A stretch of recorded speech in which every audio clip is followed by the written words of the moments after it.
evening and welcome. I am Amarachi Ubani. Tonight, National Human Rights Commission confirms arrest of a soldier who allegedly abused a civilian in Abuja, says he would become prosecuted. United Nations promises assistance to internally displaced persons in Nigeria. Edo State's governor defends World Bank loan approved for the state as the PDP kicks. And South Africa's Justice Ministry blocks early release of Oscar Pistorius. On business news tonight, the value of Nigeria's second quarter trade balance falls 0.5% lesser than recorded in the preceding quarter. And on sports news tonight, Nigeria's D Tigers make winning start at the FIBA Africa Basketball Championships with an 88-63 points victory over the Central African Republic.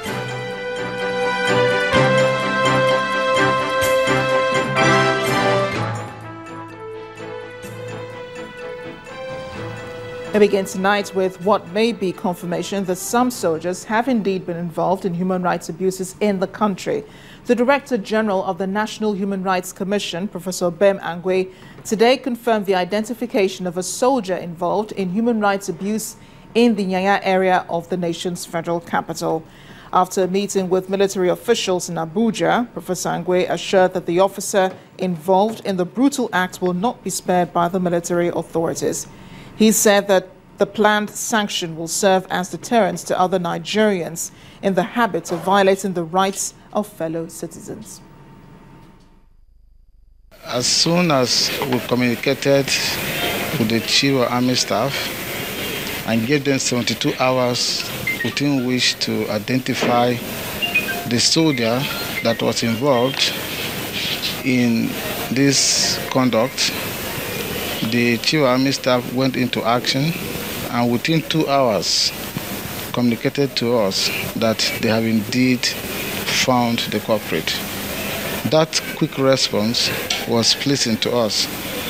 And secondly, today the Chief of Army Staff has sent a team of senior officers of the Nigerian Army led by a general, for that matter, and other generals. They have also brought the culprit involved. He is from the Guards Brigade. But apart from that, they have also taken him through the processes of administrative measures being taken at the military command. It's the end of the road for two key members of the Boko Haram sect, as the Nigerian army says troops have arrested the insurgents as they fled from military fire in Gaidam in Yobe State, northeast Nigeria. Spokesperson for the Nigerian army, Colonel Sani Usman, made this disclosure in a statement, adding the two pickup vehicles were also seized from the fleeing insurgents who are currently being interrogated by the army. He also revealed that following reports and distressed calls about suspected movements and planned attack by Boko Haram terrorists around Damasak area, the Nigerian Air Force is conducting air surveillance and armed reconnaissance in the area. He reiterated that the stories about an alleged massacre and drowning of over 100 civilians in Kukawa Gari Gujba local government area of Yobe State cannot be substantiated. The army spokesperson gave the assurance that the troops are fully committed to the fight against terrorism and ensuring security for law-abiding citizens in the troubled areas.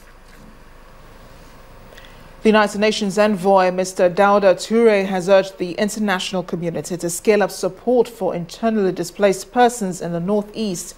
The UN representative, who made the appeal against the backdrop of the 2015 World Humanitarian Day, also underscored the challenge of access to IDPs in troubled regions owing to heightened security. Our correspondent, Gloria Omezuke, reports.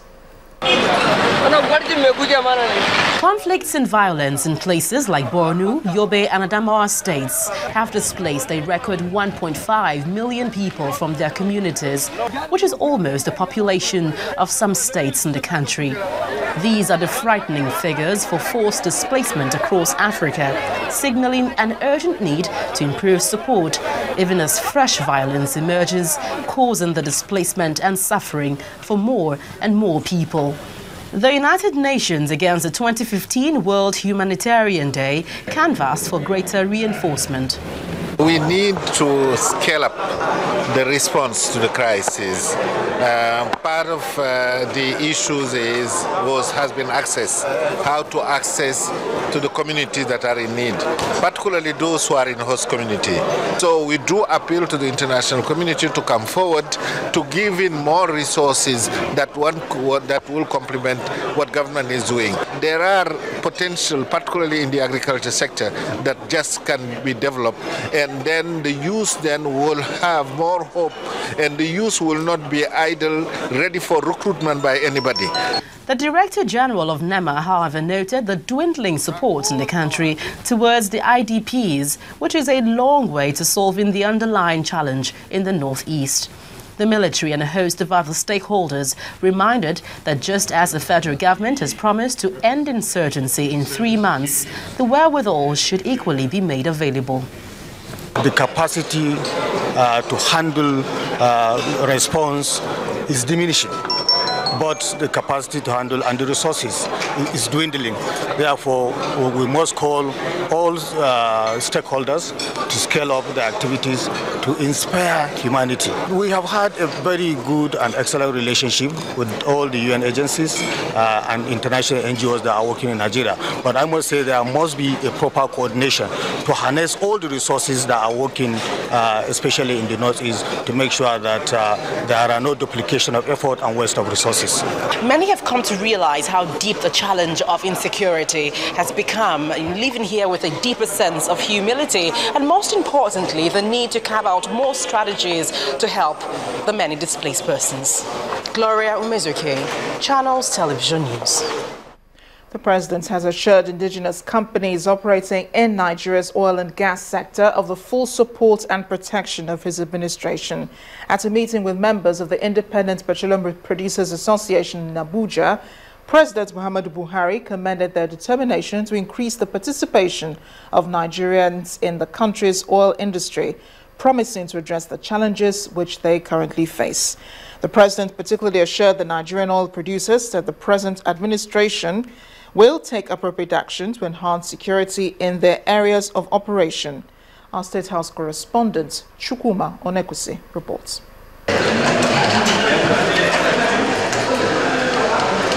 President Buhari continues to receive briefings from ministries, parastatals and agencies of government to keep up to speed with their affairs. Joining here this day is the Independent Petroleum Producers Group, representing over 20 indigenous oil companies that produce the over 200,000 barrels of oil and 900 million cups of gas in the country per day.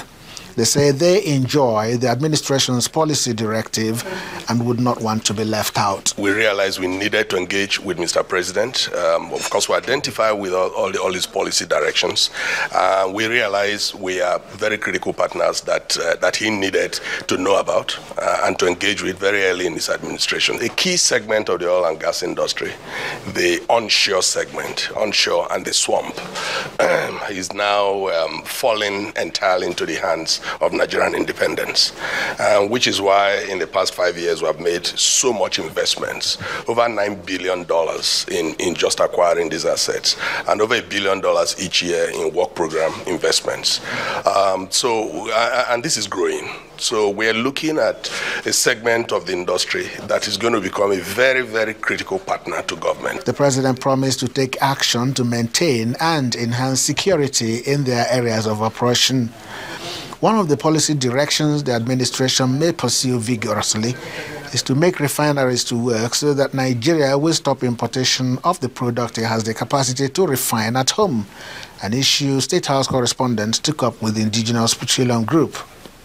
And we think that that is a natural way to go for Nigeria as a country, because it's unthinkable for you to be a major producer of crude oil and then be importing petroleum products. It's unthinkable because what do people who export the oil to, what do they do with it? They refine it. So why don't we try to keep the jobs here, refine it here, and add value to the resources that we have? I think the president who has been in the oil industry as minister in the past understands the contribution that indigenous companies can make, which he clearly alluded to in the meeting with him.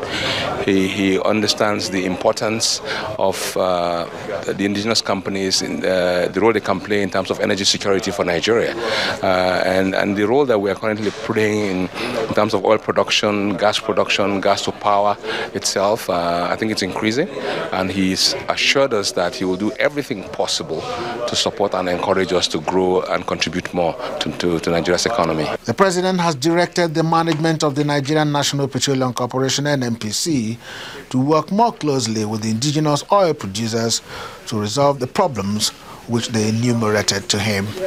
Chukwuma Onrepusi, Channels Television News.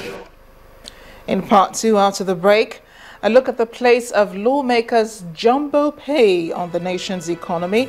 I'll be joined by an economist, Mr. Bismarck Ruwani. Please stay with us.